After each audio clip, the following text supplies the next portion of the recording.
Hello friends, मैं धर्मेंद्र अपने YouTube channel amazing पाठशाला में आप लोगों का पुनः स्वागत करता हूं। दोस्तों, आज के वीडियो लेक्चर में मैं आप लोगों के लिए संपूर्ण प्राचीन एवं मध्यकालीन इतिहास से संबंधित वन लाइनर जीके के दूसरे पार्ट को लेकर आया हूं। दोस्तों, यदि आप लोगों ने इसके फर्स्ट पार्ट को नहीं देखा है तो मेरे चैनल के प्लेलिस्ट में जाके वीडियो को देख सकते हैं। दोस्तों, इसमें सम्मिलित सभी प्रश्न एग्जाम के पॉइंट ऑफ व्यू से बहुत ही महत्वपूर्ण है, जो परीक्षाओं में बार बार पूछ लिए जाते हैं। तो दोस्तों, आइए बिना समय गंवाए आज की वीडियो को स्टार्ट करते हैं।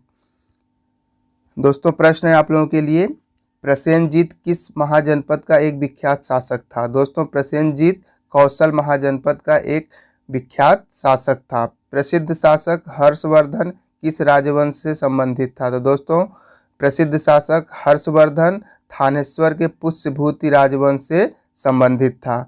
तैमूरलंग ने किसके शासनकाल में भारत पर आक्रमण किया? तो दोस्तों, तैमूरलंग ने तुगल वंशी नसीरुद्दीन महमूद शाह के शासन के समय में या उसके समय में आक्रमण किया था। आर्यों की भाषा संस्कृत थी एवं आर्यों के समय समाज में कौन कौन से वर्ण थे? तो दोस्तों, आर्यों की भाषा संस्कृत थी और आर्यों के समय दोस्तों समाज में 4 प्रकार के वर्ण प्रचलित थे: ब्राह्मण, क्षत्रिय, वैश्य और शूद्र। ठीक है दोस्तों, आगे बढ़ते हैं।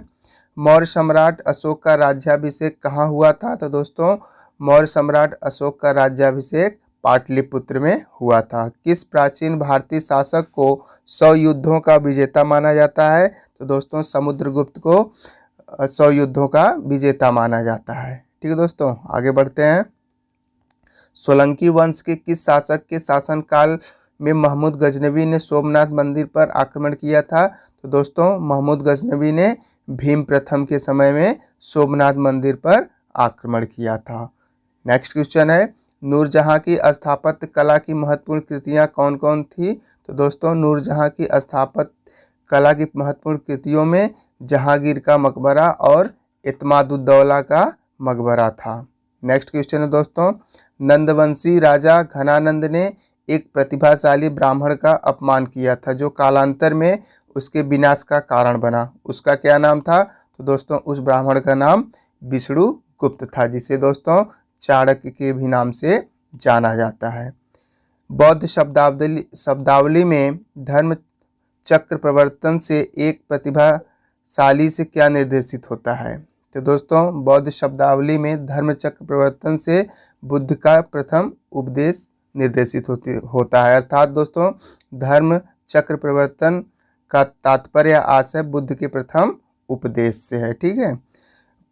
भारतीय इतिहास में दिल्ली सल्तनत पर 1206 से 1290 ईस्वी तक शासन करने वाले शासकों के वंशों को क्या कहा जाता है? तो दोस्तों, भारतीय इतिहास में दिल्ली सल्तनत पर 1206 से लेकर 1290 तक शासन करने वाले शासकों के वंश को दास वंश या गुलाम वंश के नाम से जाना जाता है। नेक्स्ट क्वेश्चन है, एक मुकुटधारी राजा को सदा धर्म की दृष्टि से में रहकर शासन करना चाहिए, कथन किसका है? तो दोस्तों, यह कथन कृष्णदेव राय का है। 549 जातकों में मुख्य रूप से किसका वर्णन है? तो दोस्तों, 549 जातकों में मुख्य रूप से गौतम बुद्ध के पूर्व जन्म की कथाओं का वर्णन है। ठीक है दोस्तों, नेक्स्ट क्वेश्चन है, फिरोज तुगलक द्वारा स्थापित मध्यकालीन किस नगर को सिराज-ए-हिंद उपाधि से नवाजा गया? तो दोस्तों, जौनपुर को सिराज-ए-हिंद की उपाधि से नवाजा गया, अर्थात उसे कहा गया। नेक्स्ट है दोस्तों, अकबर ने इबादत खाना की स्थापना कहाँ की थी? तो दोस्तों, अकबर ने इबादत खाना की स्थापना फतेहपुर सीकरी में की थी।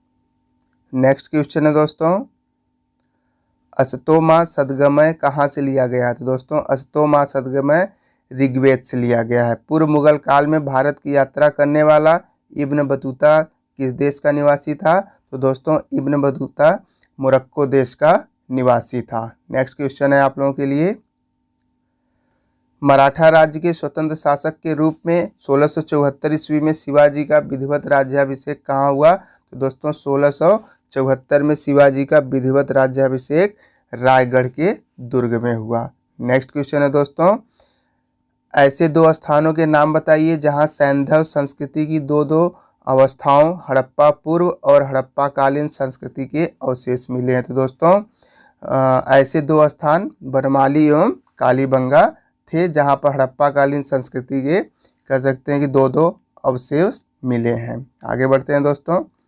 भारत का आइंस्टीन किसे कहा जाता है तथा उसकी तुलना मार्टिन लूथर से की जाती है। तो दोस्तों भारत का आइंस्टीन नागार्जुन से को कहा जाता है और दोस्तों उसकी तुलना मार्टिन लूथर से की जाती है। नेक्स्ट क्वेश्चन है, अकबर ने अब्दुल रहीम को खान खाना की उपाधि किस उपलक्ष्य में दी थी। तो दोस्तों गुजरात विजय के कारण कह सकते हैं 1584 में हुए विद्रोह को सफलतापूर्वक दबाने के लिए अकबर ने अब्दुल रहीम को खान खाना की उपाधि प्रदान की थी। किस मुगल सम्राट ने सिखों के 5वें गुरु अर्जुन देव को फांसी की सजा दी थी। तो दोस्तों जहांगीर ने सिखों के 5वें गुरु अर्जुन देव को फांसी की सजा दी थी। नेक्स्ट क्वेश्चन है, धरती पर यदि कहीं स्वर्ग है तो यही है और कहीं नहीं। यह उक्ति भारत की किस ऐतिहासिक इमारत पर लिखी है। तो दोस्तों यह उक्ति या फिर यह पंक्तियाँ दिल्ली में स्थित लाल किले के दीवाने खास में लिखी गई है। ठीक है दोस्तों। चेतक नामक प्रसिद्ध ऐतिहासिक घोड़ा किस राजपूत राजा का था। तो दोस्तों चेतक नामक प्रसिद्ध ऐतिहासिक घोड़ा राणा प्रताप का कह सकते हैं उनका प्रसिद्ध घोड़ा था। नेक्स्ट क्वेश्चन है दोस्तों, नृत्य करते नटराज की मूर्ति धातु ढालने की कला की चरम सीमा का प्रतीक है। यह किसके काल में हुआ। तो दोस्तों यह चोल वंश के काल में हुआ। आगे बढ़ते हैं। सन 1665 में किस स्थान पर हुए युद्ध के पश्चात विजयनगर साम्राज्य का पतन हुआ। तो दोस्तों 1665 में रक्षसी तंगड़ी या फिर तालीकोटा नामक स्थान पर हुए युद्ध के पश्चात विजयनगर साम्राज्य का पतन हो गया या फिर वह समाप्त हो गया। आगे बढ़ते हैं। समुद्रगुप्त के इलाहाबाद स्तंभ की प्रशस्ति की लेख की वस्तु किसने लिखी थी। तो दोस्तों इसको हरिसेन ने लिखी थी। अहिल्याबाई किस शासक परिवार की थी। तो दोस्तों अहिल्याबाई होलकर परिवार की शासक थी। नेक्स्ट क्वेश्चन है दोस्तों, रामचरितमानस के रचयिता संत तुलसीदास किस मुगल कालीन बादशाह के समकालीन थे। तो दोस्तों तुलसीदास अकबर के समकालीन थे। नेक्स्ट क्वेश्चन है, दिल्ली की गद्दी पर जब नसीरुद्दौला तुगलक सत्तासीन था तब भारत पर किसने आक्रमण किया था। तो दोस्तों जब दिल्ली की गद्दी पर नसीरुद्दौला तुगलक सत्तासीन था तब उस समय भारत पर आक्रमण तैमूर लंग ने किया था। किस भारतीय को भारत का आइंस्टीन कहा जाता है तथा उसकी तुलना मार्टिन लूथर किंग से की जाती है। तो दोस्तों नागार्जुन को भारत का आइंस्टीन कहा जाता है और दोस्तों उसकी तुलना मार्टिन लूथर किंग से की जाती है। अगला प्रश्न है आप लोगों के लिए, गुप्तकालीन मंदिर कला के सर्वोत्कृष्ट उदाहरण के रूप में किस मंदिर का नाम लिया जाता है। तो दोस्तों दशावतार मंदिर देवगढ़ का जो है उसे गुप्तकालीन मंदिर का सर्वोत्कृष्ट उदाहरण के रूप में जाना जाता है, फिर उसका नाम लिया जाता है। नेक्स्ट क्वेश्चन है, गुप्तकालीन ग्रंथ पंचतंत्र की गणना विश्व के सर्वाधिक प्रचलित ग्रंथ बाइबिल के बाद दूसरे स्थान पर की जाती है। पंचतंत्र किसकी कृति है। तो दोस्तों पंचतंत्र विष्णु शर्मा की कृति है। आगे बढ़ते हैं मित्रों, चोल मंदिर के प्रवेश द्वारों को क्या कहा जाता है। तो दोस्तों चोल मंदिर के प्रवेश द्वारों को गोपुरम कहा जाता है। बलबन ने दीवाने अर्ज की स्थापना की थी, यह कौन सा विभाग था। तो दोस्तों बलबन के द्वारा स्थापित दीवाने अर्ज एक प्रकार का सैन्य विभाग था। ठीक है दोस्तों। आगे बढ़ते हैं, स्वतंत्रता के पश्चात हड़प्पा सभ्यता के सर्वाधिक स्थल किस राज्य में खोजे गए हैं। तो दोस्तों स्वतंत्रता के पश्चात हड़प्पा सभ्यता के सर्वाधिक स्थल गुजरात में खोजे गए हैं। देवगढ़ का दशावतार मंदिर किस काल की मंदिर कला का सर्वोत्तम उदाहरण माना जाता है। तो दोस्तों देवगढ़ का दशावतार मंदिर गुप्तकालीन मंदिर कला का सर्वोत्कृष्ट उदाहरण माना जाता है। अगला प्रश्न है आप लोगों के लिए, सिविल सेवाओं में भर्ती के लिए खुली प्रतियोगिता का आयोजन किस वर्ष से शुरू किया गया था। तो दोस्तों सिविल सेवाओं में भर्ती के लिए खुली प्रतियोगिता का आयोजन वर्ष 1853 में शुरू किया गया था। नेक्स्ट है, कृष्णदेव राय ने आमुक्त माल्यद ग्रंथ की रचना किस भाषा में की। दोस्तों कृष्णदेव राय ने आमुक्तमाल्य ग्रंथ की रचना तेलुगु भाषा में की थी। नेक्स्ट क्वेश्चन, मोहम्मद शाह तृतीय के शासनकाल में बहमनी साम्राज्य की यात्रा करने वाला विदेशी यात्री कौन था? तो दोस्तों मोहम्मद शाह तृतीय के शासनकाल में बहमनी साम्राज्य की यात्रा करने वाला विदेशी यात्री एथेनीसियस निकितिन था। नेक्स्ट क्वेश्चन है, किस पल्लव शासक के शासनकाल में ह्वेनसांग ने कांची की यात्रा की थी? दोस्तों नरसिंह वर्मन प्रथम के शासनकाल में ह्वेनसांग ने कांची की यात्रा की थी। नेक्स्ट प्रश्न दोस्तों आप लोगों के लिए, त्रिपिटक के अंग हैं, ठीक है। तो त्रिपिटक के 3 अंग होते हैं दोस्तों, विनय, सुत्त और अभिधम्म, ठीक है। अमीर खुसरो द्वारा रचित खज़ैन उल फतूह किस शासक के संबंध में जानकारी देता है? तो दोस्तों अमीर खुसरो द्वारा रचित खज़ैन उल फतूह यह अलाउद्दीन खिलजी के संबंध में जानकारी देता है, क्योंकि दोस्तों अमीर खुसरो अलाउद्दीन खिलजी का एक दरबारी कवि भी था, ठीक है। दिल्ली सल्तनत की आधिकारिक भाषा क्या थी? तो दोस्तों दिल्ली सल्तनत की आधिकारिक भाषा फारसी थी। कौटिल्य के अर्थशास्त्र से किसकी महत्वपूर्ण जानकारी मिलती है? तो दोस्तों कौटिल्य द्वारा रचित अर्थशास्त्र मौर्य शासकों की प्रशासनिक व्यवस्था का वर्णन या फिर जानकारी मिलती है, ठीक है दोस्तों। आगे बढ़ते हैं, रत्नावली, प्रियदर्शिका और नागानंद नामक 3 प्रसिद्ध नाटकों की रचना किसने की? तो दोस्तों रत्नावली, प्रियदर्शिका और नागानंद ये सभी प्रसिद्ध नाटकों की रचना हर्ष ने की थी। आगे बढ़ते हैं, मध्यकालीन किस नगर को सिराजे हिंद की उपाधि से नवाजा गया था? तो दोस्तों मध्यकालीन कह सकते हैं कि जौनपुर को सिराजे हिंद की उपाधि से नवाजा गया था। ईरानी राजदूत अब्दुल रज्जाक ने 1443 ईस्वी में इसके शासनकाल में विजयनगर की यात्रा की थी? तो दोस्तों अब्दुल रज्जाक ने 1443 ईस्वी में कृष्ण देव राय के शासनकाल में यात्रा की थी। अगला प्रश्न है, शिवाजी को राजा की उपाधि किसने प्रदान की थी? दोस्तों शिवाजी को राजा की उपाधि औरंगजेब ने सन 1667 ईस्वी में प्रदान की थी। किस शासक ने राजकीय अभिलेखों को खुदवाने की परंपरा शुरू कर भारतीय इतिहास को व्यवस्थित रूप प्रदान करने में महत्वपूर्ण योगदान किया? तो दोस्तों मौर्य सम्राट अशोक ने राजकीय अभिलेखों को खुदवाने की परंपरा को शुरू किया और दोस्तों इसने इतिहास को व्यवस्थित रूप प्रदान करने में महत्वपूर्ण योगदान दिया। नेक्स्ट क्वेश्चन है, मोहनजोदड़ो का सबसे महत्वपूर्ण स्थल कौन सा है? तो दोस्तों मोहनजोदड़ो का सबसे महत्वपूर्ण स्थल विशाल स्नानागार है। नेक्स्ट क्वेश्चन है आप लोगों के लिए, हर्षवर्धन और चालुक्य शासक पुलकेशियन द्वितीय के बीच किस वर्ष युद्ध हुआ? तो दोस्तों हर्षवर्धन और चालुक्य शासक पुलकेशियन द्वितीय के बीच 634 ईस्वी में युद्ध हुआ था। पूर्व मुगल काल में भारत की यात्रा करने वाला इब्न बतूता किस देश से आया था? तो दोस्तों इब्न बतूता मोरक्को से आया था। नेक्स्ट क्वेश्चन है आप लोगों के लिए, हड़प्पा और मोहनजोदड़ो किस नदी द्वारा जुड़े हुए हैं? तो दोस्तों हड़प्पा और मोहनजोदड़ो सिंध नदी से जुड़े हुए हैं, ठीक है दोस्तों। सिंध नदी जो कि भारत के उत्तर में पड़ती है दोस्तों। नेक्स्ट क्वेश्चन है, भारत में सबसे बड़ा हड़प्पा कालीन स्थल कौन सा है? तो दोस्तों भारत में सबसे बड़ा हड़प्पा कालीन स्थल गुजरात में स्थित धौलावीरा है। नेक्स्ट देखते हैं, गौतम बुद्ध का जन्म कपिलवस्तु के समीप लुम्बिनी में हुआ था। इस स्थल का आधुनिक नाम क्या है? तो दोस्तों लुम्बिनी का आधुनिक नाम रुमिनदेई है। नेक्स्ट क्वेश्चन, कल्पसूत्र नामक महत्वपूर्ण ग्रंथ की रचना किसने की थी? दोस्तों कल्पसूत्र नामक महत्वपूर्ण ग्रंथ की रचना भद्रबाहु ने की थी। नेक्स्ट क्वेश्चन है दोस्तों, मोहम्मद साहब के अनुसार कुरान की आयतें खुदा ने किसको दी थी? दोस्तों मोहम्मद साहब के अनुसार कुरान की आयतें खुदा ने मूसा को प्रदान की थी। सिंधु सभ्यता का समूचा क्षेत्र किस आकार का है? तो दोस्तों सिंधु सभ्यता का समूचा क्षेत्र त्रिभुज के आकार का है।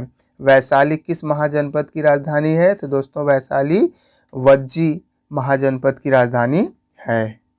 मौर्यों के काल में साम्राज्य की राजधानी क्या थी? तो दोस्तों मौर्यों के शासन काल में उसकी राजधानी पाटलिपुत्र थी। नेक्स्ट क्वेश्चन है दोस्तों, भारत के किस प्राचीनतम अभिलेखों में पहली बार संस्कृत भाषा का प्रयोग हुआ है? तो दोस्तों रुद्रदामन के जूनागढ़ अभिलेख में सर्वप्रथम संस्कृत भाषा का प्रयोग हुआ है। नेक्स्ट क्वेश्चन है दोस्तों, उत्तर हड़प्पा अवस्था काल के चिन्ह किन नगरों से प्राप्त होते हैं? दोस्तों उत्तर हड़प्पा अवस्था काल के चिन्ह रंगपुर और रोजदी से प्राप्त होते हैं। अगला प्रश्न है, किन सैंधव स्थलों से यज्ञीय वेदियां प्राप्त हुई हैं? तो दोस्तों लोथल एवं कालीबंगा से यज्ञीय वेदियां प्राप्त हुई हैं। ऋग्वेद में किस यज्ञ का वर्णन सर्वाधिक बार किया गया है? तो दोस्तों ऋग्वेद में सोमयज्ञ का सर्वाधिक वर्णन किया गया है। आगे बढ़ते हैं, किस स्थान पर महात्मा बुद्ध ने 5 सन्यासियों के साथ संघ की स्थापना की थी? दोस्तों महात्मा बुद्ध ने सारनाथ में 5 सन्यासियों के साथ संघ की स्थापना की थी। पैगंबर मोहम्मद साहब के कहाँ को रवाना होने के दिन से हिजरी संवत की शुरुआत हुई थी? दोस्तों मक्का से मदीना रवाना होने के लिए कह सकते हैं कि उसी दिन से हिजरी संवत की शुरुआत हुई थी। नेक्स्ट क्वेश्चन है, भारत का प्रथम मुस्लिम सुल्तान कौन था? दोस्तों भारत का प्रथम मुस्लिम सुल्तान कुतुबुद्दीन ऐबक था। सैंधव स्थल चंदूदड़ो और कोटदीजी किस नदी के तट पर स्थित है? तो दोस्तों सैंधव स्थल चंदूदड़ो और कोटदीजी सिंधु नदी के तट पर स्थित है। नेक्स्ट क्वेश्चन है, ऋग्वेद में किस यज्ञ का वर्णन सर्वाधिक बार किया गया है? तो दोस्तों ऋग्वेद में सर्वाधिक वर्णन सोम यज्ञ का किया गया है। जैन धर्म का महत्वपूर्ण ग्रंथ जो संस्कृत में लिखा गया है वह कौन सा है? तो दोस्तों जैन धर्म का महत्वपूर्ण ग्रंथ कल्पसूत्र है जो दोस्तों संस्कृत में लिखा गया है। नेक्स्ट देखते हैं, बाबर के प्रथम आक्रमण के समय दिल्ली सल्तनत की गद्दी पर कौन था? तो दोस्तों बाबर के प्रथम आक्रमण के समय दिल्ली सल्तनत की गद्दी पर इब्राहिम लोदी बैठा था। तहकीक ए हिंद शीर्षक ग्रंथ की रचना किसने की थी? दोस्तों तहकीक ए हिंद ग्रंथ की रचना अल-बरूनी ने की थी। वैदिक साहित्य में अथर्ववेद को क्या कहा गया है? दोस्तों वैदिक साहित्य में अथर्ववेद को ब्रह्मदेव कहा गया है। नेक्स्ट क्वेश्चन है दोस्तों आप लोगों के लिए, किस ग्रंथ से पता चलता है कि अशोक ने कश्मीर में बितास्ता नदी किनारे श्रीनगर नामक नगर की स्थापना की थी? तो दोस्तों राजतरंगड़ी से पता चलता है कि अशोक ने कश्मीर में बितास्ता नदी किनारे श्रीनगर नामक स्थान की स्थापना की थी। दिल्ली सल्तनत के किस सुल्तान ने सैनिकों को भी वेतन भू राजस्व के रूप में देने की प्रथा शुरू की थी? दोस्तों इस प्रथा को फिरोज शाह तुगलक ने शुरू किया था। आगे बढ़ते हैं दोस्तों, तारीख ए फिरोज शाही की रचना किसने की थी? तो दोस्तों तारीख ए फिरोज शाही की रचना जियाउद्दीन बर्नी ने की थी। कैप्टन हॉकिंस और सर थॉमस रो ने किस मुगल शासक के संबंध में विस्तृत चर्चा की है? तो दोस्तों कैप्टन हॉकिंस और सर थॉमस रो ने जहांगीर के संबंध में विस्तृत चर्चा की है। आगे बढ़ते हैं दोस्तों, महात्मा बुद्ध का जन्म कब हुआ था? दोस्तों महात्मा बुद्ध का जन्म 563 ईसा पूर्व में हुआ था। चित्राक्षर लिपि किस काल की लिपि है? दोस्तों चित्राक्षर लिपि सैंधव काल की लिपि है। विज्ञानवाद के प्रमुख आचार्य कौन थे? तो दोस्तों विज्ञानवाद के प्रमुख आचार्य वसुबंधु थे। नेक्स्ट क्वेश्चन है, चोल पांड्यों और चेरों के संबंध में जानकारी मुख्यतः कहाँ से प्राप्त होती है? तो दोस्तों चोल पांड्यों और चेरों के संबंध में जानकारी मुख्यतः संगम साहित्य से प्राप्त होती है। अगले प्रश्न की तरफ बढ़ते हैं, महारौली अभिलेख से किस सम्राट के विषय में जानकारी मुख्यतः कहाँ से प्राप्त होती है? तो दोस्तों महारौली के अभिलेख से सम्राट चंद्रगुप्त द्वितीय के बारे में जानकारी प्राप्त होती है। भारत के सर्वप्रथम राष्ट्रीय शासक के रूप में किसे जाना जाता है? तो दोस्तों भारत के सर्वप्रथम राष्ट्रीय शासक के रूप में चंद्रगुप्त मौर्य को जाना जाता है, या फिर चंद्रगुप्त मौर्य को भारत का प्रथम राष्ट्रीय शासक के रूप में जाना जाता है।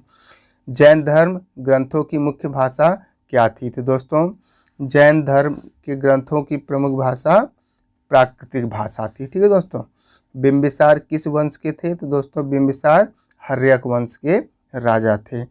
ऋग्वेद में सबसे अधिक मंत्र किस देवता की स्तुति में लिखे गए हैं? दोस्तों ऋग्वेद में सबसे अधिक मंत्र इंद्र की स्तुति में लिखे गए हैं। ठीक है दोस्तों, स्तुति से मतलब प्रशंसा में।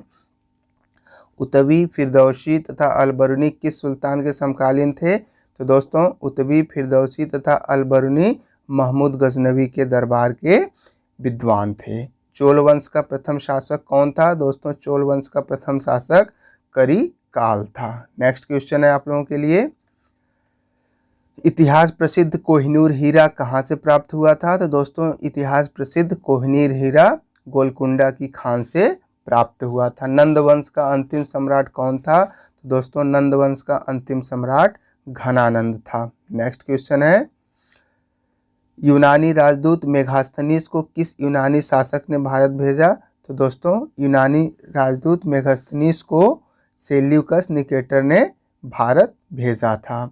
दिल्ली सल्तनत किन किन वंशों ने शासन किया? तो दोस्तों दिल्ली सल्तनत में मुख्य रूप से दास वंश, खिलजी वंश, तुगलक वंश, सैयद वंश और लोदी वंश ने शासन किया था। अगले क्वेश्चन की तरफ बढ़ते हैं दोस्तों, खालसा का प्रारंभ किस सिख गुरु ने शुरू किया था? दोस्तों खालसा का प्रारंभ गुरु गोविंद सिंह ने प्रारंभ किया था। किस पेशवा की मृत्यु के पश्चात पेशवा का पद वंशानुगत हो गया? तो दोस्तों बालाजी विश्वनाथ की मृत्यु के पश्चात पेशवा का पद वंशानुगत हो गया। आगे बढ़ते हैं मित्रों, 1943 में देश के किस भाग में भयंकर अकाल पड़ा जिससे लगभग 30 लाख लोग मौत के मुंह में चले गए थे? दोस्तों यह अकाल 1943 में बंगाल में पड़ा था। हड़प्पा सभ्यता के किस पूरा स्थल को सिंधु का बाग या मृतकों का टीला कहा जाता है? तो दोस्तों सिंध का बाग या मृतकों का टीला मोहनजोदड़ो को कहा जाता है। मैकियावली के प्रिंस की तुलना भारत के किस ग्रंथ से की जाती है? तो दोस्तों मैकियावली के प्रिंस की तुलना भारत के कौटिल्य के अर्थशास्त्र से की जाती है। नेक्स्ट क्वेश्चन है, अशोक के शासनकाल की अवधि क्या थी? तो दोस्तों अशोक के शासनकाल की अवधि 273 ईसा पूर्व से 232 ईसा पूर्व थी। ठीक है दोस्तों, अगला प्रश्न है, पुष्टि मार्ग के दर्शन का प्रतिपादन किसने किया था? दोस्तों पुष्टि मार्ग के दर्शन का प्रतिपादन वल्लभाचार्य ने किया था। सम्राट कनिष्क ने शक संवत कब प्रारंभ किया? तो दोस्तों सम्राट कनिष्क ने शक संवत 1800 ईसा पूर्व में प्रारंभ किया था। जैन धर्म में कुल कितने तीर्थकार हुए? तो दोस्तों जैन धर्म में कुल 24 तीर्थकार हुए थे। आगे बढ़ते हैं मित्रों, नेक्स्ट प्रश्न है आप लोगों के लिए, राजा बनने से पूर्व वह अंग का राज्यपाल था और उसे कड़ी के नाम से जाना जाता था। यह कथन मगध के किस शासक से संबंधित है? तो दोस्तों यह कथन मगध के अजातशत्रु से संबंधित है। अर्थात दोस्तों वह राजा बनने से पूर्व वह अंग राज्य का राज्यपाल था और उसे कड़ी या कुड़ी के नाम से जाना जाता था। ठीक है दोस्तों, आगे बढ़ते हैं, 19वीं शताब्दी में भारत सरकार की आय का सबसे प्रमुख साधन क्या था? तो दोस्तों 19वीं शताब्दी में भारत सरकार की आय का सबसे प्रमुख साधन भू राजस्व था। वेनसांग ने किस प्रदेश में जैन धर्म को समृद्ध स्थिति में देखा था? दोस्तों वेनसांग ने बंगाल में कह सकते हैं या बंगाल को समृद्ध स्थिति में देखा था। ठीक है दोस्तों, नेक्स्ट क्वेश्चन, मराठा राज्य संघ को निर्णायक पराजय देने वाला ब्रिटिश गवर्नर जनरल कौन था? दोस्तों मराठा संघ को निर्णायक पराजय देने वाला British governor general Lord Hasting था। ठीक है, अगला प्रश्न है आप लोगों के लिए, कालजयी रचना जीवन चिंतामणि किस मत से संबंधित है? तो दोस्तों जीवन चिंतामणि का संबंध जैन मत से है। किस सिख गुरु द्वारा गुरुमुखी लिपि का प्रारंभ किया गया? तो दोस्तों गुरु अंगद द्वारा गुरुमुखी लिपि का प्रारंभ किया गया था। नेक्स्ट क्वेश्चन है, वसु चरित्र के लेखक कौन है? दोस्तों वसु चरित्र के लेखक रामराज हैं। आगे बढ़ते हैं, गुलाब से इत्र निकालने की तकनीक का आविष्कार किस मुगल सम्राट या सम्राज्ञी ने किया था? तो दोस्तों गुलाब से इत्र निकालने की तकनीकी का आविष्कार अस्मत बेगम ने किया था। नेक्स्ट क्वेश्चन है, पानीपत के तृतीय युद्ध में मराठा सेना का संचालन किसने किया था? तो दोस्तों पानीपत के तृतीय युद्ध में मराठा सेना का संचालन सदाशिव राव भाऊ ने किया था। अगला प्रश्न है आप लोगों के लिए, मालविकाग्निमित्रम कैसा ग्रंथ है? दोस्तों मालविकाग्निमित्रम एक नाट्य ग्रंथ है, अर्थात यह एक नाटक है। कालिदास द्वारा रचित मेघदूत में किसका वर्णन है? तो दोस्तों कालिदास रचित मेघदूत में वियोग श्रृंगार का वर्णन है। अगले प्रश्न की तरफ बढ़ते हैं दोस्तों, जो कि है हर्षवर्धन एवं वातापी के चालुक्य वंशी शासक पुलकेशिन द्वितीय के बीच हुए युद्ध का वर्णन किस अभिलेख में पाया जाता है? तो दोस्तों इसका उल्लेख ऐहोल अभिलेख में पाया जाता है। आगे बढ़ते हैं दोस्तों, भारतीय इतिहास में कौन सा वंश पितृहंता वंश के रूप में जाना जाता है? तो दोस्तों भारतीय इतिहास में हर्यक वंश पितृहंता वंश के रूप में जाना जाता है। कुव्वत उल इस्लाम मस्जिद दिल्ली और 2.5 दिन का झोपड़ा मस्जिद अजमेर का निर्माण किसने करवाया था? तो दोस्तों 2.5 दिन का झोपड़ा जो कि अजमेर में स्थित है और कुव्वत उल इस्लाम मस्जिद जो कि दिल्ली में है, इन दोनों का निर्माण दोस्तों कुतुबुद्दीन ऐबक ने करवाया था। अगले प्रश्न की तरफ बढ़ते हैं, भक्ति आंदोलन को अग्रणी नेतृत्व प्रदान करने वाले महाराष्ट्र के 4 प्रमुख संतों का उल्लेख कीजिए। तो दोस्तों उन 4 प्रमुख महासंतों में तुकाराम, नामदेव, ज्ञानेश्वर और रामदास जी थे। आगे बढ़ते हैं, किस पल्लव राज ने मतविलास प्रहसन की रचना की थी? तो दोस्तों महेंद्र वर्मन ने मतविलास प्रहसन की रचना की थी। नागार्जुन किसके दरबार में वैदांतिक एवं वैज्ञानिक थे? तो दोस्तों नागार्जुन कनिष्क के दरबार में वैदांतिक एवं वैज्ञानिक थे। नेक्स्ट क्वेश्चन है, महमूद गजनवी के किस राजकवि ने शाहनामा लिखा? तो दोस्तों शाहनामा को फिरदौसी ने लिखा। हंटर कमीशन के गठन के समय भारत का वायसराय कौन था? तो दोस्तों हंटर कमीशन के समय भारत का वायसराय लॉर्ड रिपन था। अगले प्रश्न की तरफ बढ़ते हैं, जो कि है कुमार संभव में किसके जन्म की कथा वर्णित है? तो दोस्तों कुमार संभव में कार्तिकेय के जन्म की कथा का वर्णन किया गया है। सती प्रथा का अभिलेखी साक्ष्य कहाँ से मिलता है? तो दोस्तों सती प्रथा का अभिलेखी साक्ष्य 510 ईस्वी के भानुगुप्त के ऐरण अभिलेख से प्राप्त होता है।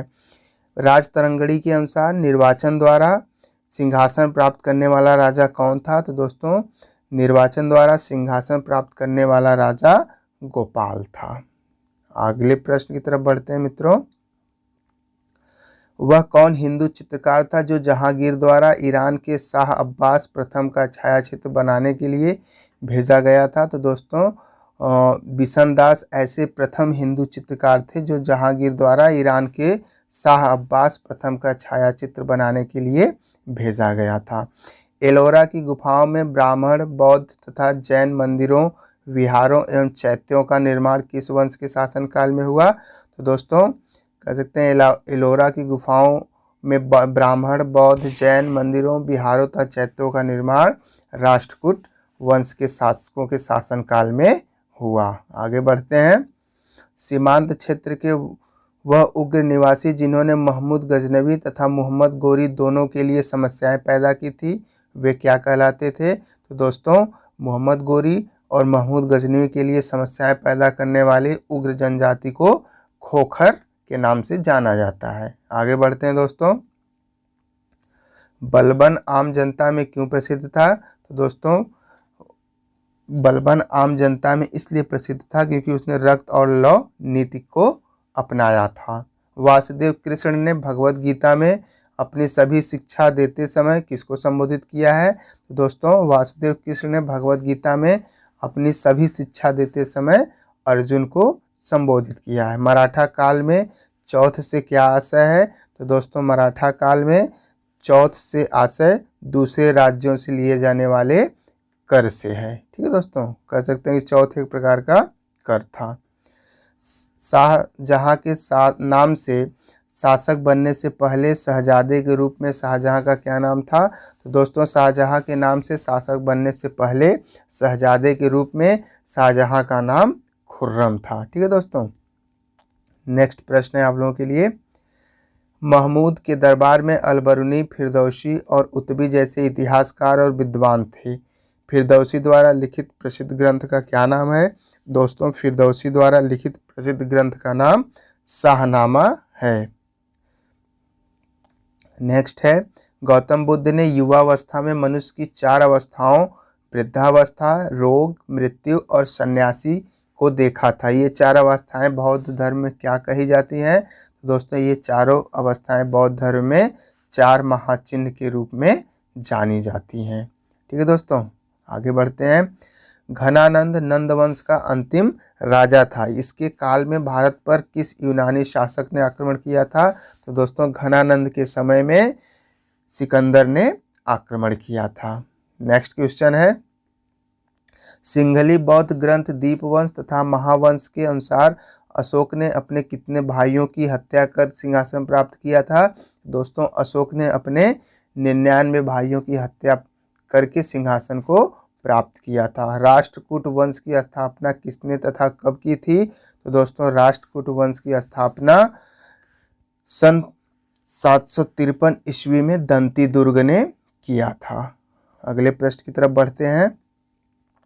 1526 ईस्वी में पानीपत के मैदान में बाबर से हुए युद्ध में इब्राहिम लोदी की हार हुई। इतिहास में यह युद्ध किस नाम से जाना जाता है? तो दोस्तों 1526 में पानीपत के मैदान में बाबर और इब्राहिम लोदी के बीच युद्ध हुआ। दोस्तों इतिहास में इसे पानीपत के प्रथम युद्ध के नाम से जाना जाता है। ठीक है दोस्तों, नेक्स्ट है, भारत का वह पहला मुस्लिम शासक कौन था जिसने अपने सिक्कों तथा अभिलेखों में फारसी के साथ साथ देवनागरी लिपि का भी उपयोग किया था? तो दोस्तों भारत का वह पहला शासक शेरशाह सूरी था जिसने अपने सिक्कों या अभिलेखों में फारसी के साथ साथ कह सकते हैं देवनागरी लिपि का भी उसने उपयोग किया था। नेक्स्ट क्वेश्चन है दोस्तों, चौथ और सरदेशमुखी वसूल करने के पीछे शिवाजी का मुख्य उद्देश्य क्या था? तो दोस्तों इसके पीछे शिवाजी का मुख्य उद्देश्य वे अपने वित्तीय स्रोतों का अनुपूरक चाहते थे। आगे बढ़ते हैं दोस्तों, महात्मा बुद्ध के समकालीन मगध के 2 राजाओं का नाम बताएं? तो दोस्तों महात्मा बुद्ध के समकालीन मगध के 2 राजाओं का नाम बिंबिसार एवं अजात शत्रु था। सिकंदर के आक्रमण के समय नंदवंश का शासक कौन था? तो दोस्तों सिकंदर के आक्रमण के समय नंदवंश का शासक घनानंद था। आगे बढ़ते हैं मित्रों, भारत में शकों की 2 शाखाएं शासन कर रही थी। तक्षशिला और मथुरा में उत्तरी शाखा थी। नासिक एवं उज्जैन में कौन सी शाखा थी? तो दोस्तों नासिक और उज्जैन में पश्चिमी शाखा थी। ठीक है, अगले प्रश्न को देखते हैं। कलिंग कहाँ है? किस मौर्य नरेश के कलिंग का युद्ध लड़ा था? तो दोस्तों कलिंग महानदी और गोदावरी के बीच उड़ीसा का एक भूक्षेत्र है और दोस्तों अशोक महान ने कलिंग युद्ध को लड़ा था। ठीक है, आगे बढ़ते हैं। कौन सा दिल्ली सुल्तान अपने बाजार नियंत्रण के लिए सबसे अधिक प्रसिद्ध है? बाजार नियंत्रण के लिए सबसे महत्वपूर्ण उद्देश्य क्या था? तो दोस्तों कह सकते हैं बाजार नियंत्रण के लिए अलाउद्दीन खिलजी दोस्तों बहुत ही प्रसिद्ध है। और दोस्तों कह सकते हैं बाजार नियंत्रण के लिए सबसे महत्वपूर्ण उद्देश्य क्या था? तो दोस्तों उसका बाजार नियंत्रण का सबसे प्रमुख उद्देश्य विजयों के लिए प्रबंध एवं दक्ष सेना का रखरखाव करना था। ठीक है दोस्तों, आगे बढ़ते हैं। भक्ति आंदोलन के प्रमुख संतों के नाम लिखिए। तो दोस्तों भक्ति आंदोलन के प्रमुख संतों की बात की जाए दोस्तों उसमें रामानंद, कबीर, रामानुज, दादू, गुरु नानक, वल्लभाचार्य और चैतन्य थे। नेक्स्ट क्वेश्चन है दोस्तों आप लोगों के लिए, अकबर के समय की चित्रकला के विकास हेतु विभाग का अध्यक्ष कौन था? उसे क्या उपाधि दी गई थी? तो दोस्तों अकबर के समय चित्रकला के विकास हेतु विभाग का अध्यक्ष अब्दुल समद को बनाया गया था और दोस्तों उसे सीरी कलम की उपाधि प्रदान की गई थी।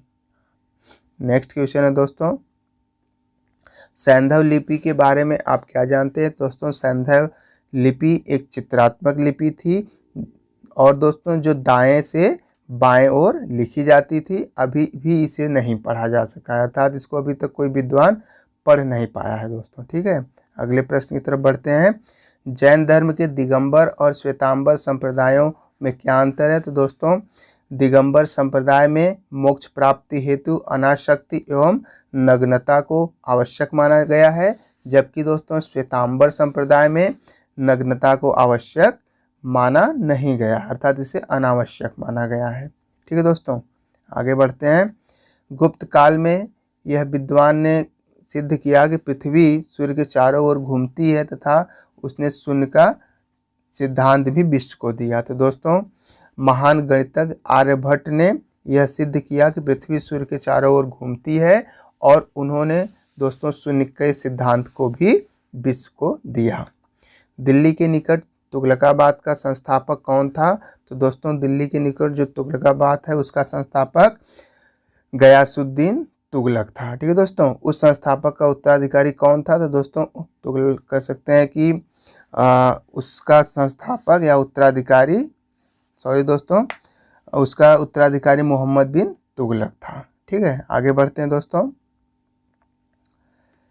प्रसिद्ध कांस्य नर्तकी किस स्थान से प्राप्त हुई है? तो दोस्तों प्रसिद्ध कांस्य नर्तकी मोहनजोदड़ो से प्राप्त हुई है।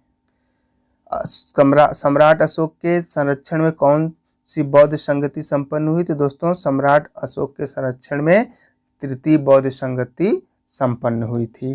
खजुराहो के मंदिरों का निर्माण किन शासकों ने कराया था? तो दोस्तों खजुराहो के मंदिरों का निर्माण चंदेल शासकों ने करवाया था। महमूद गजनवी के आक्रमणों के साथ कौन सा मुस्लिम विद्वान भारत आया था? तो दोस्तों महमूद गजनवी के आक्रमणों के साथ भारत अल-बरूनी आया था। ठीक है दोस्तों, दिल्ली सल्तनत का राज्य का विस्तार किस शासक के समय में सबसे अधिक था? तो दोस्तों दिल्ली सल्तनत राज्य का सर्वाधिक विस्तार मोहम्मद बिन तुगलक के शासनकाल में हुआ था। किस मुगल शासक के समय में मुगल साम्राज्य का विस्तार सबसे अधिक था? तो दोस्तों औरंगजेब के शासनकाल में कह सकते हैं उसके समय मुगल साम्राज्य का विस्तार सबसे अधिक था। आगे बढ़ते हैं और नेक्स्ट क्वेश्चन को देखते हैं। किसके शासनकाल में मुगल चित्रकला अपने चरमोत्कर्ष पर थी? तो दोस्तों जहांगीर के शासनकाल में मुगल चित्रकला अपने चरमोत्कर्ष पर थी, अर्थात अपने कह सकते हैं कि उच्चतम रूप पर थी। हिजरी संवत का प्रारंभ हुआ था? दोस्तों हिजरी संवत 622 ईस्वी में प्रारंभ हुआ था। मोहनजोदड़ो के विशाल स्नानागार के निकट विशाल कक्ष की छत कितने स्तंभों पर आश्रित है? तो दोस्तों मोहनजोदड़ो के विशाल स्नानागार के निकट विशाल कक्ष की छत 20 खंभों पर या 20 स्तंभों पर आश्रित है या फिर उस पर निर्भर है। ठीक है दोस्तों, ऋग्वेद का छठा मंडल किस ऋषि को समर्पित है? तो दोस्तों ऋग्वेद का छठा मंडल भारद्वाज ऋषि को समर्पित है। पुनर्जन्म से संबंधित प्रथा का वर्णन किस उपनिषद में है? तो दोस्तों पुनर्जन्म से संबंधित प्रथा का वर्णन बृहदारण्यक उपनिषद में वर्णित है। सम्राट अशोक का एक लघु शिलालेख फब्रू में है, तो यह किस राज्य में है? तो दोस्तों यह राजस्थान में स्थित है। और दोस्तों यह राजस्थान के जयपुर शिलालेख की खोज दोस्तों 1840 में कैप्टन वर्ट ने की थी। ठीक है दोस्तों, आगे बढ़ते हैं। गुप्त साम्राज्य के किस शासक को ह्वेनसांग ने शक्रादित्य कहा था? तो दोस्तों गुप्त साम्राज्य के कुमार गुप्त द्वितीय को ह्वेनसांग ने शक्रादित्य कहा था। अगले प्रश्न की तरफ बढ़ते हैं। अकबर ने इबादत खाने में सभी धर्मों के लोगों को प्रवेश की अनुमति किस वर्ष दी थी? तो दोस्तों अकबर ने इबादत खाने में सभी धर्मों के लोगों को प्रवेश की अनुमति 1578 ईस्वी में दी थी। ठीक है दोस्तों, लॉर्ड हार्डिंग का भारत में शासनकाल क्या था? तो दोस्तों लॉर्ड हार्डिंग का भारत में शासनकाल का समय 1844 से 1848 तक था।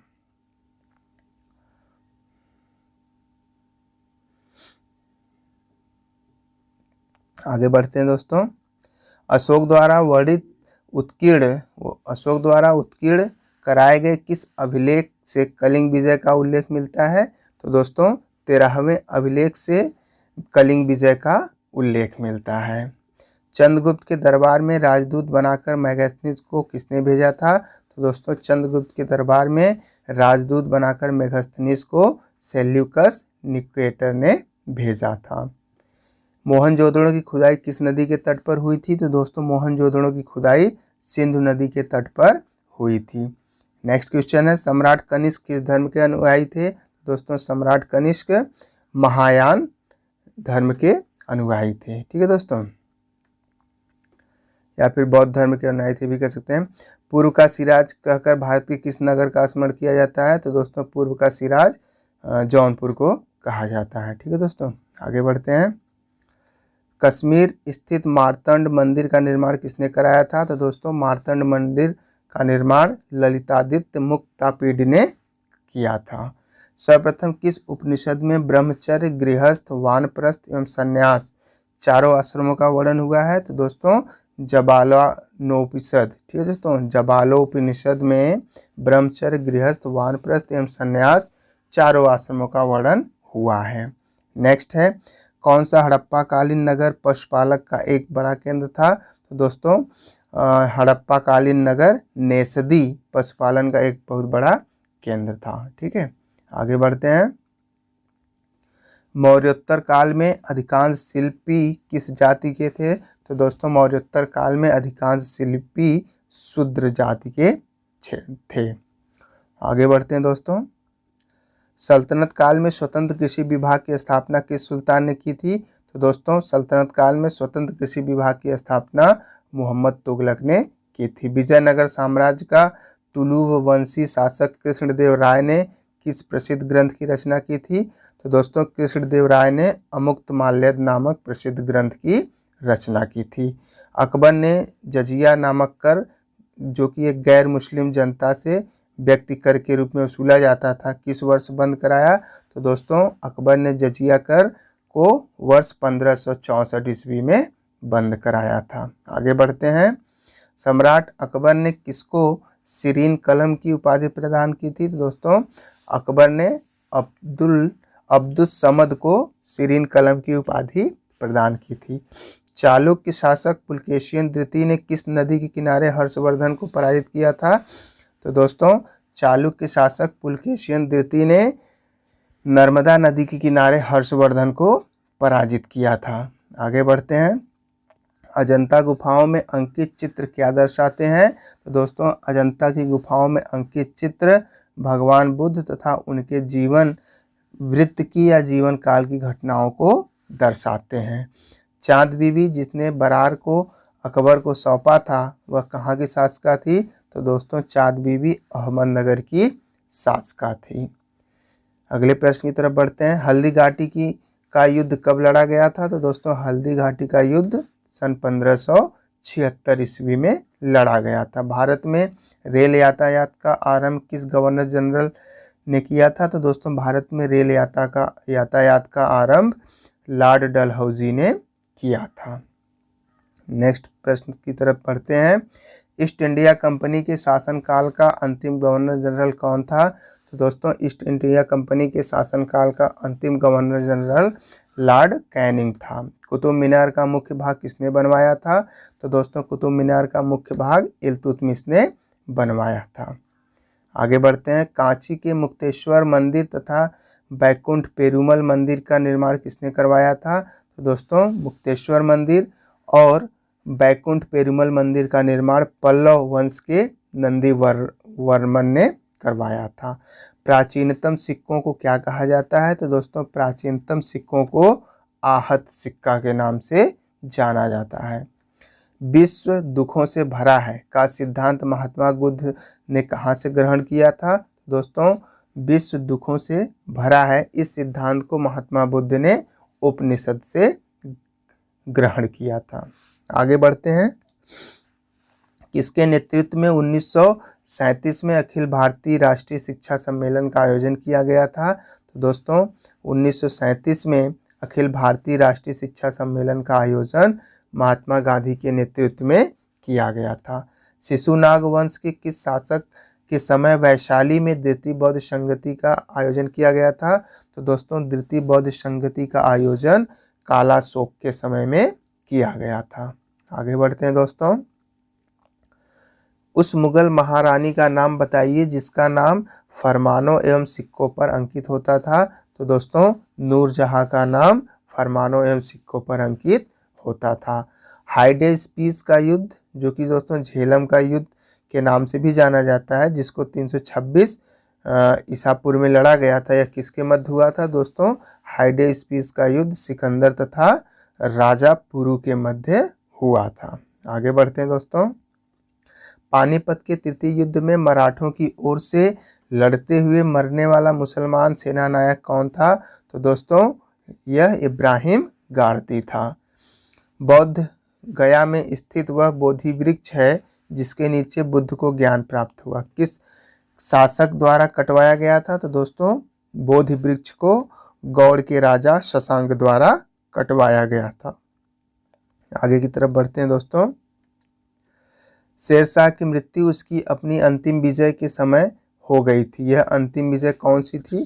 तो दोस्तों यह अंतिम विजय कालिंजर विजय थी, अर्थात कालिंजर विजय के पश्चात शेरशाह की मृत्यु हो गई थी। आगे बढ़ते हैं दोस्तों। किस मुगल सम्राट ने 1717 ईस्वी में ब्रिटिश ईस्ट इंडिया कंपनी को भारत में कर मुक्त व्यापार करने का आज्ञा पत्र प्रदान किया था? तो दोस्तों फर्रुखसियर ने 1717 में ब्रिटिश ईस्ट इंडिया कंपनी को भारत में कर मुक्त व्यापार करने का आज्ञा पत्र प्रदान किया था। अगला प्रश्न है, चोल शासकों के समय बनी हुई प्रतिमाओं में सर्वाधिक विख्यात कौन सी प्रतिमाएं हैं? तो दोस्तों सर्वाधिक प्रसिद्ध प्रतिमाओं में नटराज शिव की कांसे की प्रतिमाएं हैं। महारौली अभिलेख से किस सम्राट के विषय में जानकारी मिलती है? तो दोस्तों महारौली अभिलेख से चंद्रगुप्त तृतीय के विषय में जानकारी मिलती है। अगला प्रश्न है, अकबर के नवरत्नों में सर्वाधिक बुद्धिमान कौन था? तो दोस्तों अकबर के नवरत्नों में सर्वाधिक बुद्धिमान व्यक्ति मुल्ला दो प्याजा था। मित्रमेल या अभिनव भार संगठन के संस्थापक कौन थे? तो दोस्तों मित्रमेल या अभिनव भार संगठन के संस्थापक वीडी सावरकर थे। बंकिम चंद्र चटर्जी ने किस उपन्यास में संथाल विद्रोह का वर्णन किया है? तो दोस्तों बंकिम चंद्र चटर्जी ने अपने आनंद मठ उपन्यास में संथाल विद्रोह का वर्णन किया था। आगे बढ़ते हैं। कौन सी संधि ने पेशवा बाजीराव द्वितीय के स्वतंत्र अस्तित्व को समाप्त कर दिया था? दोस्तों बसीन की संधि ने पेशवा बाजीराव द्वितीय के स्वतंत्र अस्तित्व को समाप्त कर दिया था। अगला प्रश्न है, चटगांव शस्त्रागार लूटकांड का नेतृत्व किसने किया था? दोस्तों चटगांव शस्त्रागार लूटकांड का नेतृत्व सूर्यसेन ने किया था। राजा राममोहन राय को राजा की उपाधि किसने प्रदान की थी? तो दोस्तों राजा राममोहन राय को राजा की उपाधि अकबर द्वितीय ने सन 1830 में प्रदान की थी। ठीक है दोस्तों। नेक्स्ट है, किस ग्रंथ को द्वयाश्रय के नाम से भी जाना जाता है? तो दोस्तों कुमारपाल चरित को द्वयाश्रय के नाम से भी जाना जाता है। अगला प्रश्न है, एडवर्ड टेरी नामक यूरोपीय यात्री किस मुगल शासक के शासनकाल में भारत आया था? तो दोस्तों एडवर्ड टेरी जो कि एक यूरोपीय यात्री था, वह दोस्तों जहांगीर के शासनकाल में भारत आया था। वर्ष 1888 ईस्वी में इलाहाबाद में हुए कांग्रेस के चौथे अधिवेशन में सदस्यों की संख्या कितनी थी? तो दोस्तों 1888 में इलाहाबाद में हुए कांग्रेस के चौथे अधिवेशन में दोस्तों कुल सदस्यों की संख्या 1248 थी। नेक्स्ट क्वेश्चन है, प्राचीन भारत के कौन से अभिलेख प्रथम पठित अभिलेख है? तो दोस्तों अशोक के अभिलेख को प्रथम पठित अभिलेख के रूप में जाना जाता है, अर्थात सबसे पहले अशोक के अभिलेख को पढ़ा गया था। किस वेद की विप्लाद एवं शौनक नामक दो शाखाएं हैं? तो दोस्तों अथर्ववेद की कह सकते हैं विप्लाद एवं शौनक नामक दो शाखाएं हैं। आगे बढ़ते हैं दोस्तों। किस मुगल शासक के शासनकाल में स्थापत्य कला अपनी चरम सीमा पर थी? तो दोस्तों शाहजहां के शासनकाल में स्थापत्य कला अपने चरम सीमा पर पहुंच गई थी। वास्को डी गामा ने भारत का समुद्री मार्ग उत्तमाशा अंतरीप होकर ढूंढा और सबसे पहले कहां पहुंचा? तो दोस्तों वास्को डी गामा भारत सबसे पहले कालीकट तट पर पहुंचा था। ठीक है दोस्तों। गांधार शैली किन राजाओं के शासनकाल में विकसित हुई? तो दोस्तों गांधार शैली कुषाणों के शासनकाल में सर्वाधिक विकसित हुई थी। आगे बढ़ते हैं। Royal Asiatic Society of Bengal के संस्थापक कौन थे? दोस्तों Royal societic society of Bengal के संस्थापक सर विलियम जोन्स थे। मध्यकालीन भारत में किस शासक ने सड़क निर्माण हेतु ख्याति प्राप्त की थी? तो दोस्तों मध्यकालीन भारत में शेरशाह सूरी ने सड़क निर्माण हेतु प्रसिद्धि प्राप्त की थी। मोहम्मद गोरी ने किस युद्ध में पृथ्वीराज चौहान को हराया? तो दोस्तों मोहम्मद गोरी ने तराइन के दूसरे युद्ध में पृथ्वीराज चौहान को हराया था। कौन हिंदू राजा हर चौथे वर्ष प्रयाग में अपना सारा धन दान कर देता था? तो दोस्तों राजा हर्षवर्धन हर चौथे वर्ष प्रयाग में अपना सारा धन दान कर देते थे। ठीक है दोस्तों, आगे बढ़ते हैं। खानवा के युद्ध में पराजय से मेवाड़ की सत्ता को बहुत आघात पहुंचा। इस युद्ध में मेवाड़ को पराजित करने वाला शासक कौन था? तो दोस्तों खानवा के युद्ध में पराजय से मेवाड़ की सत्ता को बहुत कह सकते हैं मेवाड़ की सत्ता को बहुत आघात पहुंचा। तो दोस्तों इस युद्ध में मेवाड़ को पराजित करने वाला शासक बाबर था। सिकंदर के सेनापति सेल्यूकस निकेटर और मौर्य सम्राट चंद्रगुप्त के बीच युद्ध कब हुआ था? तो दोस्तों सेल्यूकस निकेटर और चंद्रगुप्त के बीच युद्ध 305 ईसा पूर्व में हुआ था। आगे बढ़ते हैं दोस्तों। बोधिसत्व किसे कहते हैं? तो दोस्तों मोक्ष प्राप्त करने वाले वे व्यक्ति जो मुक्ति के बाद भी मानव जाति को उसके दुखों से छुटकारा दिलाने के लिए प्रयत्नशील होते हैं, उन्हें दोस्तों क्या कहा जाता है? बोधिसत्व कहा जाता है। ठीक है, आगे बढ़ते हैं। मोहम्मद गौरी भारत से वापस जाते समय अपना साम्राज्य किसे सौंप कर गया था? दोस्तों मोहम्मद गौरी जब भारत से जा रहा था उसने अपना सारा साम्राज्य कुतुबुद्दीन ऐबक को सौंप दिया था। चौथ और सरदेशमुखी क्या थे? तो दोस्तों चौथ और सरदेशमुखी यह मराठों द्वारा वसूले जाने वाले कर थे। ठीक है दोस्तों, चौथ में राजस्व का, ठीक है दोस्तों, चौथ जो कर था उसमें राजस्व का चौथा भाग, और जबकि सरदेशमुखी में राजस्व का कुल 10% भाग वसूल किया जाता था। ठीक है मित्रों, आगे बढ़ते हैं। शाहजहां द्वारा निर्मित दो प्रमुख मस्जिदों का नाम बताइए। तो दोस्तों शाहजहां द्वारा निर्मित प्रमुख मस्जिदों में आगरा की मोती मस्जिद और दिल्ली में स्थित जामा मस्जिद का प्रमुख नाम है या फिर उसके द्वारा निर्माण किया गया था। अगला प्रश्न है, अकबर ने प्रार्थना गृह का निर्माण कहाँ करवाया था या किस नाम से जाना जाता है? तो दोस्तों अकबर ने कह सकते हैं प्रार्थना गृह का निर्माण फतेहपुर सिकरी में करवाया था। दोस्तों यह इबादत खाने के रूप में भी जाना जाता था। खानवा के युद्ध का क्या महत्व है? तो दोस्तों इस युद्ध में बाबर ने राणा सांगा को हराकर समस्त उत्तर भारत में अपना प्रभुत्व स्थापित कर लिया था। ठीक है दोस्तों, अगला प्रश्न है, सम्राट हर्षवर्धन ने दो महान धार्मिक सम्मेलनों का आयोजन कहाँ किया था? दोस्तों सम्राट हर्षवर्धन ने कन्नौज तथा प्रयाग में धार्मिक सम्मेलनों का आयोजन किया था। दिल्ली सल्तनत के सुल्तानों में कौन नहर प्रणाली का जनक माना जाता है? तो दोस्तों गयासुद्दीन तुगलक को नहर प्रणाली का जनक माना जाता है। आगे बढ़ते हैं दोस्तों। माउंट आबू के दिलवाड़ा के मंदिर किस स्थापत्य कला की उच्च कोटि के नमूने हैं? तो दोस्तों माउंट आबू के जो दिलवाड़ा के मंदिर है दोस्तों वह भारत के जैन स्थापत्य कला के उच्च कोटि के नमूने हैं। नेक्स्ट क्वेश्चन है आप लोगों के लिए, 1739 में किसने राजधानी दिल्ली के निवासियों का कत्लेआम का हुक्म दिया था? दोस्तों 1739 में नासिर शाह ने राजधानी दिल्ली के निवासियों का कत्लेआम का हुक्म दिया था, अर्थात उन्हें मारने का आदेश दिया था। प्रसिद्ध ग्रंथ ललित बिस्तर का संबंध किस धर्म से है? दोस्तों जो प्रसिद्ध ग्रंथ ललित बिस्तर है उसका संबंध दोस्तों बौद्ध धर्म से है। अगला प्रश्न है, लॉर्ड वेलेजली के साथ सबसे पहले सहायक संधि किस राज्य ने की थी? तो दोस्तों लॉर्ड वेलेजली के साथ सबसे पहले सहायक संधि हैदराबाद ने की थी। कौन सा विदेशी ग्रंथ ऋग्वेद से साम्यता रखता है? तो दोस्तों जंद अवेस्ता जो कि ऋग्वेद से साम्यता रखता है, अर्थात उसके समान उसको माना जाता है। ठीक है दोस्तों, आगे बढ़ते हैं। 71.4 मीटर ऊंची कुतुब मीनार जिसे कुतुबुद्दीन ऐबक ने प्रारंभ किया था तथा इल्तुतमिश ने पूरा किया था, किस सूफी संत को अर्पित था? तो दोस्तों यह जो कुतुब मीनार है यह दोस्तों कुतुब उद्दीन बख्तियार खिलजी को समर्पित था। आगे बढ़ते हैं दोस्तों। किस सिख गुरु ने गुरुमुखी लिपि की शुरुआत की थी? तो दोस्तों गुरुमुखी लिपि की शुरुआत दूसरे गुरु अर्थात गुरु अंगद ने शुरू किया था। आगे बढ़ते हैं मित्रों।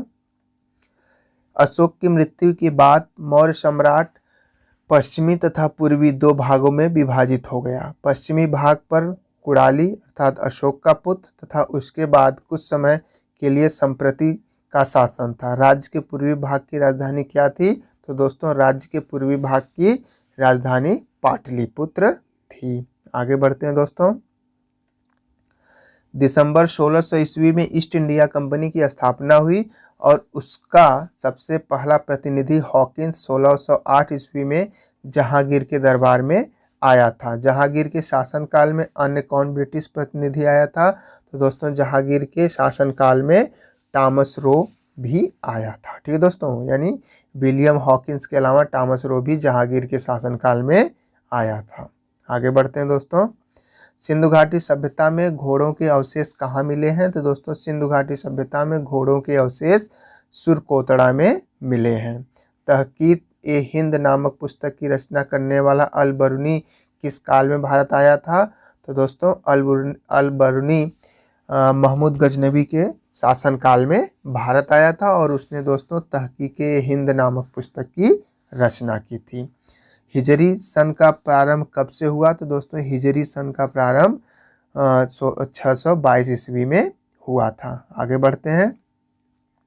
किस सुल्तान के शासनकाल में चहल या 40 गुलामों के दल का संगठन था? तो दोस्तों इल्तुतमिश के शासनकाल में चहल या 40 गुलामों के दल का संगठन था। नेक्स्ट क्वेश्चन है दोस्तों। अहमद शाह अब्दाली ने पानीपत की तीसरी लड़ाई में किसको पराजित किया? तो दोस्तों अहमद शाह अब्दाली ने पानीपत की तीसरी लड़ाई में मराठों को पराजित किया था। नेक्स्ट क्वेश्चन है दोस्तों। अकबर के विरुद्ध युद्ध करने वाली प्रसिद्ध रानी चांद बीवी का संबंध किस राज्य से था? तो दोस्तों अकबर के विरुद्ध युद्ध करने वाली प्रसिद्ध रानी चांद बीवी का संबंध अहमदनगर राज्य से था। हम्पी किस नदी के उत्तरी तट पर स्थित है? तो दोस्तों हम्पी तुंगभद्रा नदी के किनारे पर स्थित है। आगे बढ़ते हैं दोस्तों। तुजुके बाबरी जो कि दोस्तों बाबर की आत्मकथा है किस भाषा में लिखी गई है? तो दोस्तों तुजुके बाबरी तुर्की भाषा में लिखी गई है। भारत में ब्रिटिश साम्राज्य के विस्तार के लिए सहायक संधि की नीति का अनुसरण किस गवर्नर जनरल ने किया था? तो दोस्तों सहायक संधि की नीति का अनुसरण लॉर्ड वेलेस्ली ने किया था। आगे बढ़ते हैं दोस्तों। जो कि है पानीपत का दूसरा युद्ध 1556 ईस्वी में किस किस के बीच हुआ था? तो दोस्तों पानीपत का दूसरा युद्ध 1556 ईस्वी में हेमू तथा अकबर के बीच हुआ था। भारत में स्थानीय स्वशासन प्रारंभ करने का श्रेय किसे दिया जाता है? दोस्तों भारत में स्थानीय स्वशासन प्रारंभ करने का श्रेय लॉर्ड रिपन को दिया जाता है। समुद्रगुप्त की प्रयाग प्रशस्ति पर किस मुगल शासक का लेख उत्कीर्ण है? तो दोस्तों समुद्रगुप्त की प्रयाग प्रशस्ति पर जहांगीर का लेख उत्कीर्ण है अर्थात उसका वर्णन किया गया है। ठीक है दोस्तों। भारतीय नेपोलियन का विरुद्ध समुद्रगुप्त को किस इतिहासकार ने दिया था? तो दोस्तों भारतीय नेपोलियन का विरुद्ध नहीं होना चाहिए यहाँ पे। दोस्तों भारतीय नेपोलियन जो कि समुद्रगुप्त को कहा जाता था दोस्तों इस उपाधि को V.A. स्मिथ ने दिया था। कर्पूर मंजरी का लेखक राजशेखर किसके दरबार को सुशोभित करता था? तो दोस्तों कर्पूर मंजरी का लेखक राजशेखर महेंद्रपाल के दरबार को सुशोभित करता था। आगे बढ़ते हैं दोस्तों। जहांगीर के दरबार में ब्रिटिश शासक जेम्स प्रथम का राजदूत कौन था? तो दोस्तों जहांगीर के दरबार में ब्रिटिश शासक जेम्स प्रथम का राजदूत विलियम हॉकिंस था। याज्ञवल्क्य और गार्गी का संवाद कहाँ मिलता है? तो दोस्तों याज्ञवल्क्य और गार्गी का संवाद बृहदारण्यक उपनिषद में मिलता है। आगे बढ़ते हैं। अशोक का कौन सा अभिलेख धार्मिक सहिष्णुता के सिद्धांत को समर्पित है? तो दोस्तों अशोक का द्वादश अभिलेख अर्थात 12वां अभिलेख धार्मिक सहिष्णुता के सिद्धांत को समर्पित है। किसके सुझाव पर भारतीयों को साइमन कमीशन से बाहर रखा गया है? तो दोस्तों लॉर्ड इरविन के सुझाव के द्वारा भारतीयों को साइमन कमीशन से बाहर रखा गया था। आगे बढ़ते हैं दोस्तों। किस शासक ने कालीकट में वास्को डी गामा का स्वागत किया? तो दोस्तों जर्मनी ने कालीकट में वास्को डी गामा का स्वागत किया था। लाहौर के शालीमार बाग का निर्माण किस मुगल बादशाह ने पूरा कराया? तो दोस्तों लाहौर के शालीमार बाग का निर्माण शाहजहां ने पूरा करवाया था। नेक्स्ट क्वेश्चन है, प्राचीन भारतीय इतिहास में पाणिनि और पतंजलि दो सुविख्यात नाम हैं, ये किस राजवंश के शासनकाल में उनका अभ्युदय हुआ है? तो दोस्तों पाणिनि और पतंजलि का अभ्युदय शुंभ वंश में हुआ था। वह प्राचीन विश्वविद्यालय कौन सा है जो बौद्ध धर्म की ब्रजयान शाखा का केंद्र था? तो दोस्तों कह सकते हैं विक्रमशिला विश्वविद्यालय वह प्राचीन विश्वविद्यालय है जो बौद्ध धर्म की वज्रयान शाखा का केंद्र था। ठीक है दोस्तों। नेक्स्ट क्वेश्चन है, शिवाजी के वंशजों के तत्काल बाद मराठा राज्य की सत्ता को संभालने वाले उत्तराधिकारी कौन थे? तो दोस्तों शिवाजी के वंशजों के बाद मराठा राज्य की सत्ता को संभालने वाले उत्तराधिकारी पेशवा थे। आगे बढ़ते हैं दोस्तों। बौद्धों का वह धर्म ग्रंथ जिसमें गौतम बुद्ध के पूर्ववर्ती जन्मों की कथाएं संकलित है क्या कहलाता है? तो दोस्तों बौद्धों का कह सकते हैं कि जातक वह धर्म ग्रंथ है जिसमें गौतम बुद्ध के पूर्ववर्ती जन्मों की कथाएं संकलित हैं। तो दोस्तों उसे क्या कहा जाता है? जातक कहा जाता है। आगे बढ़ते हैं। रामायण के किस कांड में राम और हनुमान की पहली भेंट का वर्णन है? तो दोस्तों रामायण के किष्किंधा कांड में राम और हनुमान की पहली भेंट का वर्णन है। गौतम बुद्ध का जन्म कब और दोस्तों गौतम बुद्ध का जन्म कहाँ और मृत्यु कहाँ हुई थी? तो दोस्तों गौतम बुद्ध का जन्म लुम्बिनी में हुआ था जबकि उनकी मृत्यु कुशीनगर में हुई थी। अगले प्रश्न की तरफ बढ़ते हैं। गांधार कला किस काल में विकसित हुई थी? तो दोस्तों गांधार कला कुषाण काल में विकसित हुई थी। आगे बढ़ते हैं दोस्तों। किस मुगल सेनापति के साथ शिवाजी ने पुरंदर की संधि पर हस्ताक्षर किए? तो दोस्तों जय सिंह के साथ शिवाजी ने पुरंदर की संधि पर हस्ताक्षर किए थे। चोलों ने किसके शासन को समाप्त करके अपने साम्राज्य की स्थापना की? तो दोस्तों चोलों ने कांची के पल्लव शासन को समाप्त करके अपने साम्राज्य की स्थापना की। भ्रांति विलास पुस्तक किसने लिखी थी? तो दोस्तों भ्रांति विलास नामक पुस्तक को ईश्वरचंद विद्यासागर ने लिखा था। नेक्स्ट क्वेश्चन है, भारत के किस वायसराय के समय में इंडियन पैनल कोड अर्थात आईपीसी, सिविल प्रोसीजर कोड तथा क्रिमिनल प्रोसीजर कोड पारित किए गए थे? तो दोस्तों लॉर्ड कैनिंग के समय में Indian Penal Code, civil procedure code एवं क्रिमिनल प्रोसीजर कोड को पारित किया गया था। आगे बढ़ते हैं, जो कि है प्राचीन तक्षशिला किन नदियों के बीच स्थित था?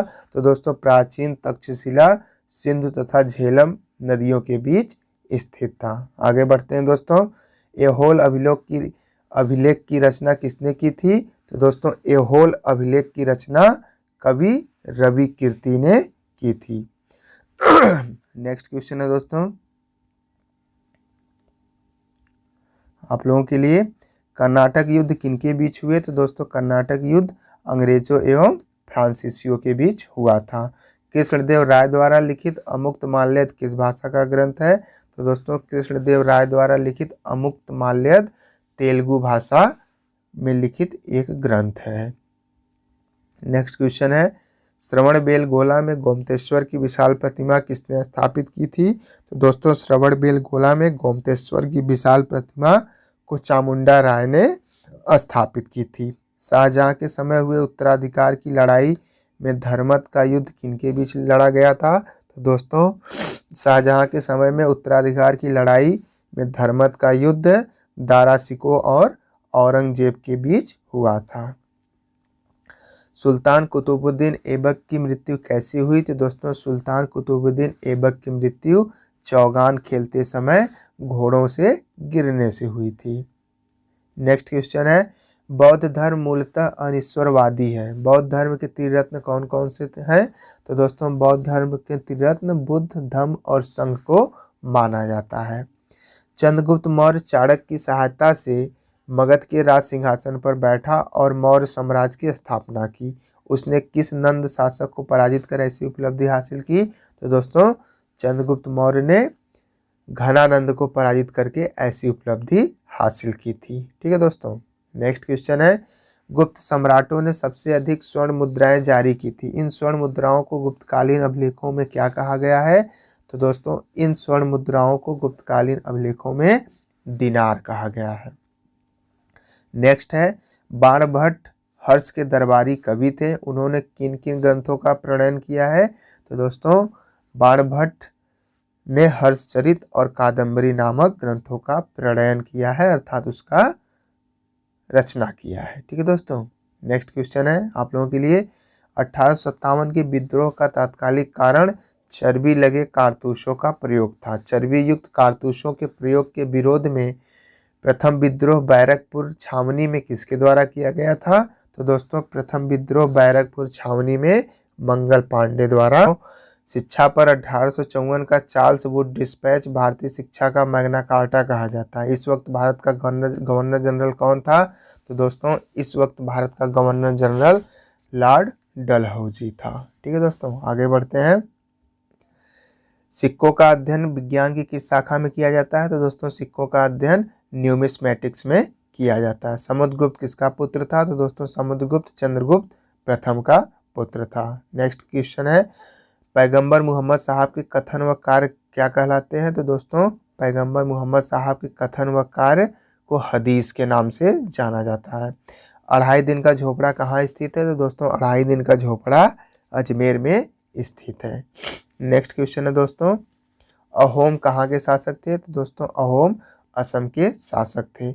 मराठों तथा अहमद शाह अब्दाली के बीच तृतीय युद्ध कब लड़ा गया? तो दोस्तों मराठों एवं अहमद शाह अब्दाली के बीच तीसरा युद्ध 1761 में लड़ा गया था। आगे बढ़ते हैं दोस्तों, किस एक्ट के द्वारा भारत में कंपनी का व्यापार पर एकाधिकार समाप्त हुआ तथा यह व्यापार ब्रिटेन के सभी नागरिकों के लिए खोला गया? तो दोस्तों 1813 के चार्टर एक्ट के द्वारा भारत में कंपनी का व्यापार पर एकाधिकार समाप्त हो गया तथा यह व्यापार ब्रिटेन के सभी नागरिकों के लिए खोल दिया गया। ठीक है दोस्तों, आगे बढ़ते हैं। आदि शंकराचार्य द्वारा स्थापित 4 मठ कहाँ कहाँ स्थित है? तो दोस्तों आदि शंकराचार्य ने 4 मठों का स्थापना किया था और दोस्तों वे 4 मठ जोशी मठ, द्वारका, पुरी और श्रृंगेरी में स्थित है। आगे बढ़ते हैं दोस्तों, महात्मा बुद्ध का महापरिनिर्वाण किसके गणतंत्र में हुआ था? तो दोस्तों महात्मा बुद्ध का परिनिर्वाण मल्लों के गणतंत्र में या मल्लों के शासनकाल में हुआ था। ऋग्वेद के किन मंडलों को वंश मंडल के नाम से जाना जाता है? तो दोस्तों ऋग्वेद के दूसरे मंडल से 7वें मंडल तक को वंश मंडल के नाम से जाना जाता है। ठीक है दोस्तों, वह स्थान जहां महावीर ने पूर्ण आध्यात्मिक ज्ञान अर्थात कैवल्य को प्राप्त किया था। तो दोस्तों महावीर ने जाम्भिक ग्राम नामक स्थान पर आध्यात्मिक ज्ञान अर्थात कैवल्य ज्ञान को प्राप्त किया था। ठीक है दोस्तों, इस प्रकार से दोस्तों हमने संपूर्ण प्राचीन एवं मध्यकालीन इतिहास के दूसरे पार्ट का अध्ययन कर लिया है दोस्तों।